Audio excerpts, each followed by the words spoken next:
Because you were asking me about where, you know, about the paranormal and where the church's view and my view. Just to say, again, it's not the church's view. My view is that, you know, I still am a little bit cautious, to be honest, not of talking or discussing or learning about paranormal, but there's, I think, with all things that we can't explain or can't make full sense of, we always have to be cautious in all sorts of ways, you know, psychically and psychologically.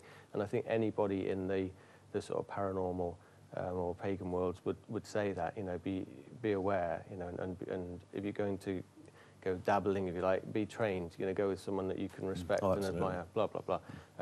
With me, I'm not so much interested in that. I'm fascinated in learning about it, but the sort of stuff I'm learning from the Obod movement is the magic they talk about, is the magic of creation, the magic of nature, the magic that hums and buzzes in all things, which I'm just totally turned on by, to be honest. I love all that talk.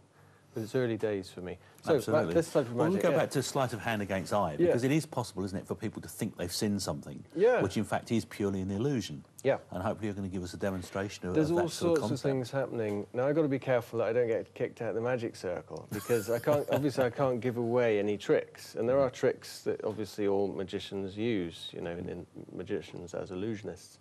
And there are tricks which involve sleight of hand, which is when you do something that is, you know, the speed of the hand deceives the eye kind of thing. There are tricks which involves misdirection, so you get someone to momentarily look away or look at the wrong thing. Or there are tricks which involve NLP, you know, neuro-linguistic programming and a sort of hypnotic, you know, anchoring and all sorts of things. There's lots of things happening with magic, and any one of those. I mean, Darren Brown is the master at the moment of using a mixture of things, and you're never quite sure what he's using. And he fools the magicians because he says it's this and he's doing that, and he's just wonderful. So do you want me to do something? Yeah, absolutely. I don't know which one. Tell you what, because let's do something that's a little bit psychological. I'm not going to open the deck of cards yet, and you'll see why in a moment. If I do this with Malcolm, because what I want us to do is create an imaginary being, or an imaginary person. Let's keep it on Earth, right? So, and we're going to use the name Lucy, because we said you don't know anyone personally called Lucy, so it's a fair enough name to create this person. If it was someone you had a daughter or a wife or somebody called Lucy, it wouldn't work so well. So I want you to imagine her sat right here with us now, and we'll try and do this as quick as you can, but. The four suits all represent various things about a personality. It comes from Jungian psychology. They also represent earth, air, fire, and water. But to be very quick and brief about this, hearts represent water and the realm of the emotions, the dreamy kind of person. And that's because originally they were a cup. The suits used to be called cups. Spades or swords, you can cut through air, so it's an airy, mindy sort of person, analytical, rational. A feet on the earth grounded person would be diamonds, you dig them from the ground. Yeah. And finally clubs, because you can burn trees, you know, and a tree looks like a club. It's fire, the element of fire, which is imagination, fire. So what would Lucy be? Probably earth. Earth, so a diamond. Okay. And now we're going to give her a number. You could choose the Queen, because she could be, in your opinion, this wonderful queenly kind of person sat on a throne. Or you could give her any number from 1 to 10. For a start, you could say she's slightly eccentric, so we'll go with an odd number. Or she's even-minded, so we'll go with an even. So Queen or even or odd? Odd. Odd. Yep. Okay, so an odd number. Now, usually in a different form of psychology, or psychological test, we would call a 1 a perfectionist. So if you remember what I'm going to say now, perfectionist is a 1. Did you say odd? Yeah. I did, yeah. A 3 would be an achiever. A 5 would be an observer, someone who's, you know, always taking things in. A 7 would be, let's say, the party animal, or a 9 is a peacemaker. Which one stands out? Number 5, the observer.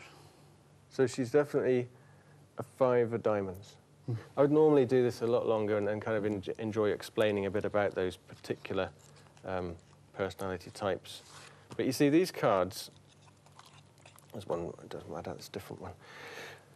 These cards have names. We've got Kate, Anna, Tess, Edna, Jill, I think that is, Cara, Leah, Mona, Lisa, oh, Mona Lisa, Emma, Rita, Mary, remember what you said as well, your card, Ruth, Judy, Dawn, Beth, Joan, Louis, Gail, Anne, Lara, Jade, Iris, June, Jane, and so on. Now what, wasn't the one in there, there is one, no, that's a 4. So you said 5 of diamonds, Diamonds it was, yeah. Let's just see. This is strange, you see, when it all fits together, we have Lucy. Well, that's fantastic. That is really clever. That's very good. Oh, thank you. That's superb. Now, Mark, earlier today, you took one of our camera crew to one side and asked her to do an experiment with you. Yeah. Now, she's given me a piece of paper, which I've now looked at, and it's in my right-hand pocket. Okay. Explain what went on and what this one's all about. Well, with Malcolm here, because you can verify this, I gave Claire a sheet of paper and a pen, and I asked her... In fact, we were talking about this strange phenomenon called the summer triangle. And I forget where that comes from now, but it was kind of this mystical triangle that you can look through and see things within. I thought, what a perfect idea for a little test. So I drew a triangle on this sheet of paper, gave it to Claire, and said, I want you to think of anything. I said, not a UFO, because that's what we were talking about. Yeah. If it was a UFO, it would be too obvious. So anything other than a UFO, just draw it. And then she drew it, and she kept it on her, rolled up into a ball. And is that right? That's correct, absolutely. And then she passed it on to you, Ross. So you have it now, and you've looked at it. I have, yeah. OK, what I want you to do is to imagine the triangle between us, all right?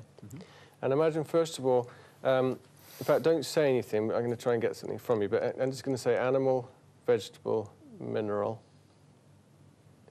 What you want me to say? No, you've already said it, because you nodded on mineral, so we're ruling that out. So it's something kind of to do with living animal or plant.